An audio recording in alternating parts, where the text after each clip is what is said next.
This is Carlos Toledo from Chile, signing on. This is Carlos Toledo from Chile, signing on.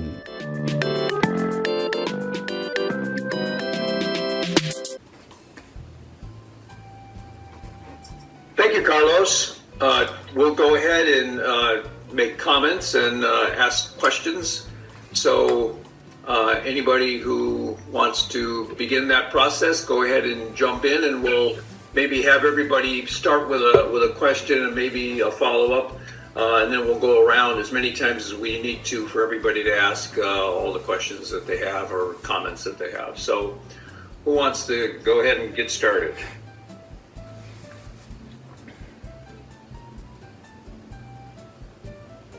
Sometimes we ask the outside committee member to begin, and so Peter, if you want to get started, feel free. If not, somebody else go ahead and jump in. I'd be happy to get us started. And Carlos, I enjoyed reading your perspectives, and thank you for this presentation. I want to commend you for trying to link writing, which is obviously very important in not only the student's life, but has become more and more important in everyday life, and trying to link the importance of writing with developmental theories and take a developmental perspective. Obviously, that's why I am on the committee, and I was certainly enjoying to see that. And you take not surprisingly a stage approach to sort of try to untangle what is important in the writing process. The main question that I have, and that I want us to start out with, is really to have you reflect a little bit more on the usefulness of stages, because this is at the center of your dissertation, it seems. On page 6 of your prospectus, you write, you have to look it up, I just quote here, that the hierarchy of stages is stigmatizing and oppressing. And I thought, wow, this is going to be interesting. But I did not really see you expand on that and tell us what you really mean by that, and whether you are on board with that statement or not. On page 7, you ask the question: is a higher stage? I take it, is higher better? And of course, those of us in human development have at times questioned the usefulness of stages to begin with. I'm not saying that that's a wrong approach, so don't get me wrong. I'm not trying to deconstruct what you've done in here, but I do want you to reflect a little bit more critically on what are the limitations of using a staged approach, and go back to that original statement in your prospectus. Are stages stigmatizing?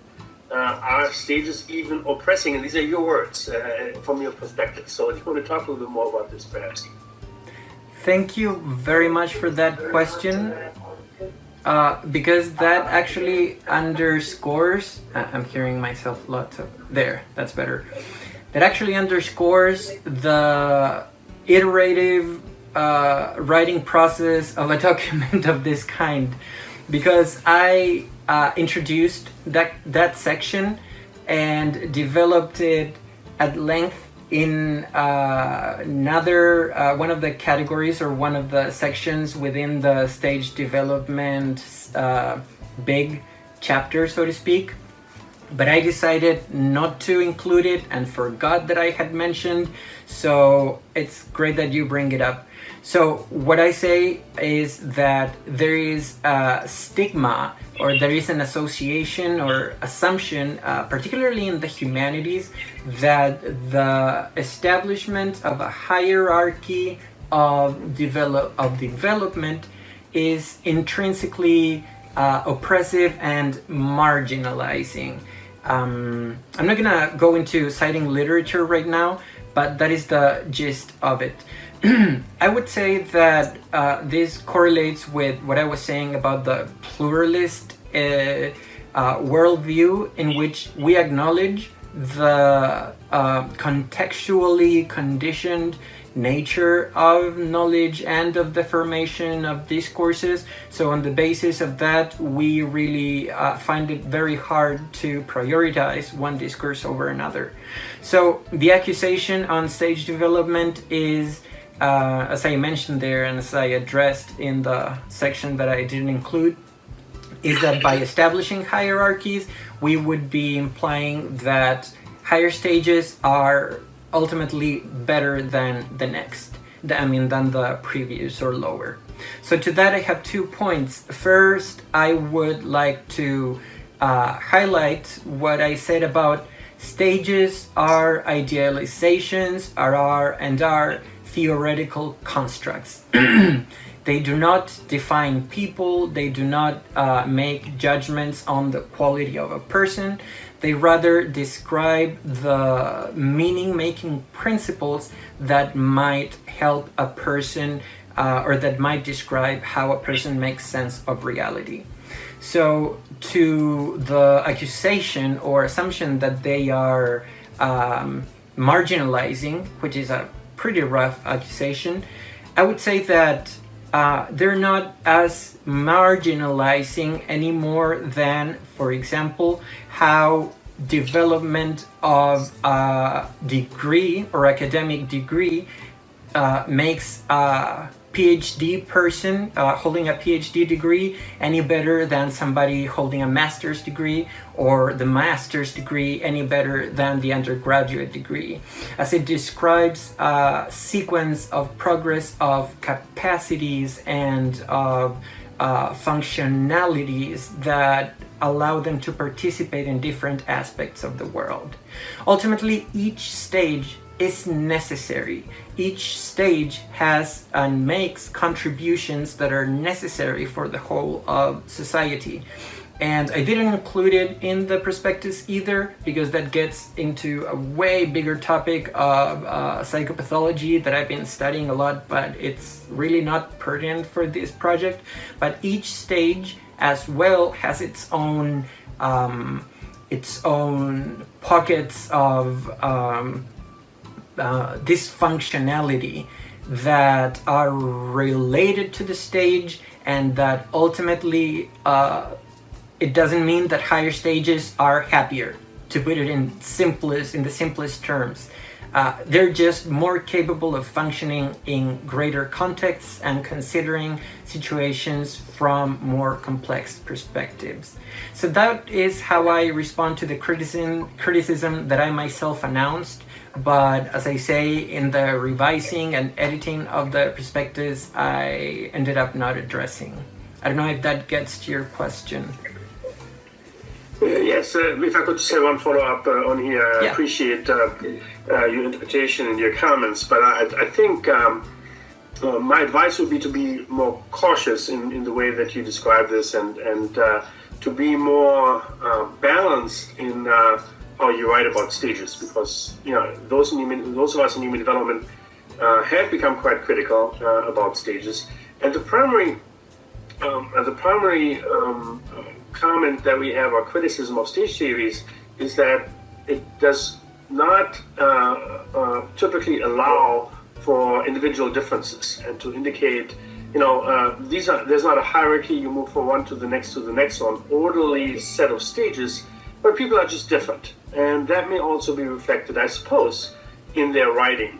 So somebody might take the perspective and say that the four groups of people that you describe, or the four writers that you described, from expert, achiever to being autonomous, that these four groups, or more if you include all of these groups, that Kurt Goiter points out, and these are just individual differences. And somebody might accomplish just as much, or in some cases even more, by being an expert writer as compared to being an achiever or a pluralist. And so, when you go back to Livinger, whom you also quote, and who a lot of this is based on in ego psychology, this is really meant to be, or was meant to be, in Livinger's perspective, a personality approach that says, here we can describe different people. Obviously, she didn't emphasize this with regard to writing, but one might say that when you look at specific aspects of writing, putting aside grammar and punctuation and whatever else is important in the basic structure of writing. But when you look at the content, which you're really interested in, the meaning making, which you're really interested in, then what we might find is just different ways of writing, which describe different people and therefore address individual differences. And I'm not saying that that's a perspective you should take. I just want you to be aware that that's where the field seems to be, is to be more critical about stages and to emphasize that what it cannot do or does not do is to allow for these individual differences. So if you want to just quickly respond to that, and then we can move on to somebody else. Yeah, very briefly. So I think the differentiation between structure and content is fundamental. The stages describe structural principles of thinking and organizing reality that have been empirically validated in thousands of individuals. And as I said, they don't constrain uniqueness or individuality as much as a language's grammar, which is patterned and very well described, as much as the language's grammar constrain the uniqueness of utterances. So this is a framework to interpret and describe how people make meaning of the world. It's the how, but the what is given by the person's experience of the world. And by the way, this is just one of the many aspects affecting how the person makes meaning. A very important one, I claim, but one of them. Thank you. Thanks.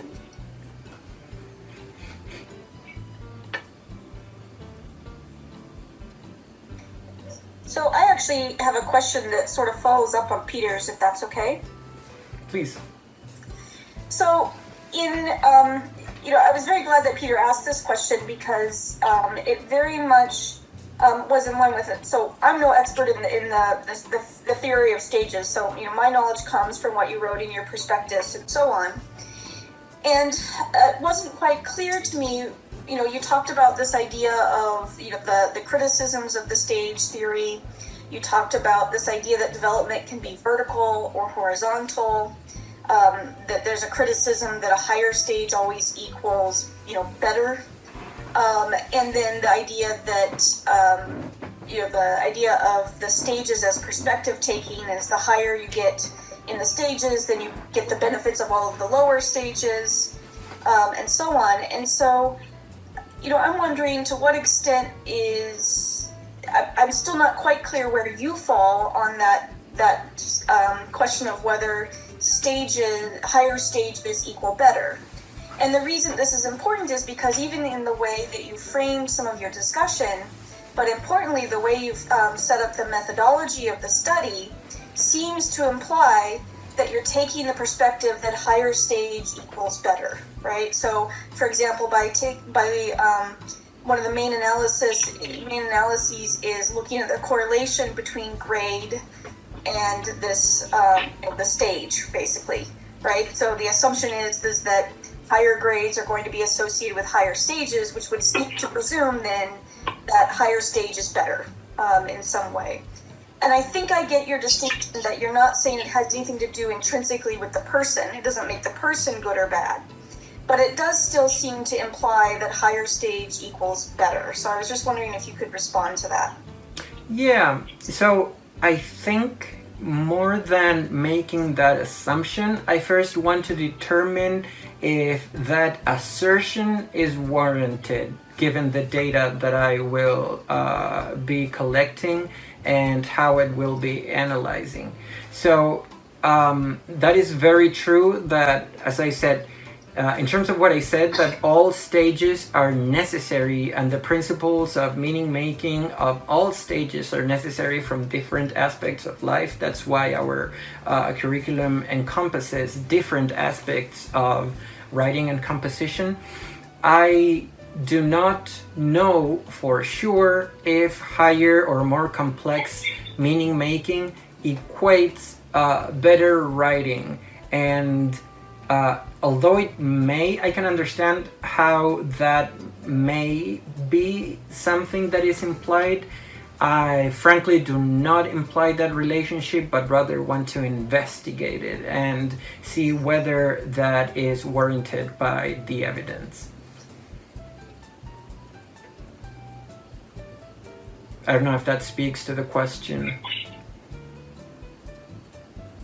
Well, I mean, sort of a follow-up is, I guess it'll depend on what you find and how you interpret those correlations. But, typically when you're looking for correlation, the interpretation is that a high correlation between the things that you're interested in is good.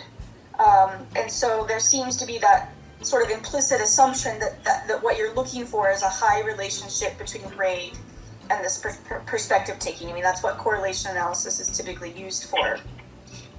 But, from a regulation perspective, there's also this question of, that instructors are using a standardized set of rubrics. So to what you've stated that your goal is to explore what that relationship is, but we should probably have some sort of hypothesis as to what we would expect the relationship to be. Mm-hmm. And then the other is, we need some frame of reference for how to interpret those correlations. So I work in a very different field, but we do a lot of things like looking at correlations between essay score and linguistic characteristics of a text. And so this is different from what you're looking at, but it's the same idea that you're isolating one particular characteristic and trying to relate that to the score that an essay received, when in fact, that score that a teacher gave that essay is based on a whole host of things, right? So what's the frame of reference? How strong would we expect the relationship to be when we're accounting for only one characteristic of the text, and we're ignoring all of these other things that those teachers have to be grading for? Yes, so that is where the variety of assignments in the curriculum that I propose comes into play, because they cover different aspects of knowledge making, including and related to these 4 categories that favor personal development. So, for example, the narrative aspect, the narrative who I am unit would hypothesize would tell us more about the person's identity definition. For example, that's an example off the top of my head right now. Where was it gonna go with this? The frame of reference of this, the assumption that, say, for example, in any of these assignments, there will be a predominant stage of development, talks to how these stages allow a better fit for the specific tasks that we give our students in the context of composition. So from that perspective, in the same sense that, for instance, we prepare students to conduct a rhetorical analysis, we demand of them to be able to relate a concept of audience, identify a concept of audience, and at the same time relate it to a concept of how the rhetor or author advances a message, and in the same time related to a whole situation. So those kinds of complex relationships are correlated with the capacities of distinct stages. And I think while they're not better intrinsically, again, in the context of the demands of what we do, as I said there, of the work that we ask students to do, they provide a best fit. They provide tools that help students relate to those genres in ways that are more adequate at the very least. Is that connected again to your question? I think so, but I think it would also be useful for you to consider, that you'll need something to inform how you interpret those relationships and those correlations between the grade and the the perspective taking that you've measured through these stages. And so this is where, to me, it needs to bring in kind of past literature that is focused on this idea, so that you have something to serve as the basis or the foundation for how you interpret that data. Mm-hmm. Yeah, that is on point. I think a good frame of reference to provide me some kind of okay, what do I do with these relationships will be something I need to incorporate, and the own reading of what the data shows. But yeah, a good frame of reference to interpret it, I agree, needs to be further defined.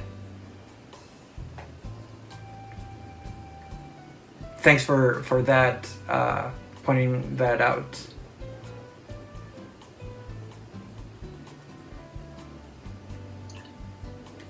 Carlos, I think I have a question then that builds to some degree on Bethany and Peter's previous conversation, if that'd be good. On page 13, where you go through the Cook-Grider hierarchy of the various kinds of stages, you identify sort of a middle stage as being expert and achiever, where people are trying to articulate their expertise in this field. But in the upper stages, you've got these pluralist and construct-aware modes, which are aware of the audience's perspectives and takes those seriously into account as you try to persuade people who already have positions. In the rhetorical effect, it would be something like trying to persuade people who already have different positions to accept yours. And I like that. But there's an implication for that, I think, on page 20, when you have that paragraph that talks about Vygotskian theory and activity theory, which it seems to me are very well established inside rhetorical studies and in composition studies. And one of the reasons that the Vygotskian studies are so well liked in rhetoric is that it has that similar notion of scaffolding, of building more and more complex assignments that build on the lessons that students learn early on. And it seems to me these are the scholars who are going to be your primary beneficiaries of your theory, the people who will be able to benefit most from what you're trying to say we can contribute to the rhetorical field. And yet, in the prospectus, you've just got the one little paragraph that says Vygotskian theory is different, and so therefore you're not going to really address it. And what I thought I'd like to do is to ask you to what extent you think the prospectus as it's currently written would persuade a Vygotskian that your study is going to be superior to their current model. Or do you have a plan in the dissertation to go to a more substantive, fuller paragraph than just that one, where you're going to talk about ways in which you persuade a Vygotskian rhetorical scholar that the stages models that you're going to be experimenting with here are either a complement to the existing Vygotskian theories, or in fact offer superior or additional features. And I'd like to hear how you think you might address the model so that you're not simply articulating as an expert or as an achiever something you've discovered somewhere else that will just help them replace their current theory with something that's better, but instead be able to benefit from adding this into their existing models in a way that's going to be cumulative and going to get them to more easily and more readily accept the contributions you're trying to bring to the field here. Can you tell me a bit about your plans for the dissertation on how you might use stages to persuade people who already have a theory of progressive scaffolding and development in rhetoric? Well, first, I appreciate you expressing it in terms of the developmental stages that I propose in the model. Yeah, that's. I made a nudge to myself while describing the achiever, actually, in terms of the aboutism, phenomenon of aboutism. So that is good. So I think Vygotskian theories, at least in the description of stages here in the prospectus.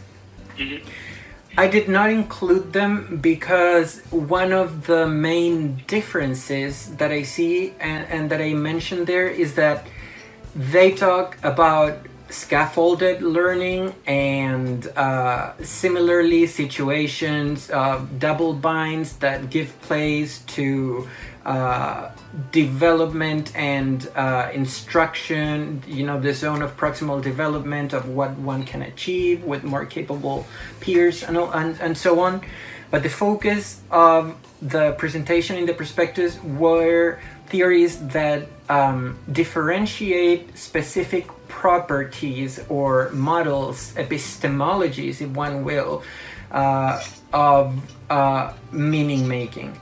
And while Vygotsky and activity theory proposes just outstandingly useful mechanisms on how growth and development occurs, their focus is not really to articulate specific, defined, patterned stages, but rather they focus on specific things.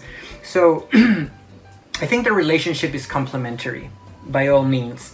I didn't expand upon it in the prospectus because I really decided to focus on the stages. Even the definition of the stages that I chose is quite limited, and it could have used some more, at least referring to some of the more advanced, even though less statistically significant, still present as I've ran into them in the work of our students.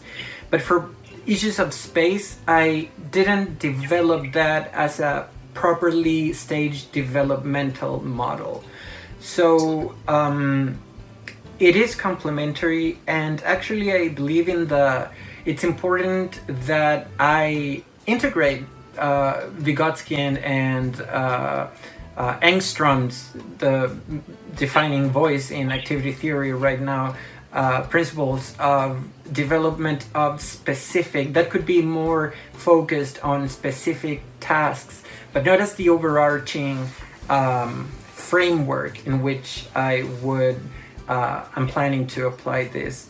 So the short answer, yes, Vygotskian developmental learning system is extremely useful, and what I'm proposing, I'm not claiming for it to be better than Vygotskian and followers propositions, but what I'm developing is different emphasis on a clearly defined set of stages of development, which is what Vygotsky and Engström don't really propose. So they can work together, and those are the kinds of relationships that I believe can be further developed in the theoretical component of the dissertation itself. Good. Well, that's exactly the answer I would like to have heard. I mean, you wouldn't need to describe it in this prospectus, but I think the paragraph you have there is not going to be adequate for the dissertation. You will need to explore it. Absolutely. Yep. Thank you. Your plan is exactly what you should have in plan. So thank you. That's a good answer for me. This is Carlos Toledo from Chile, signing off. This is Carlos Toledo from Chile, signing off.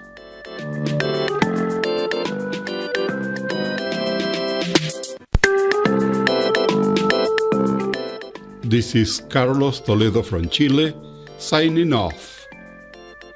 This is Carlos Toledo from Chile, signing off.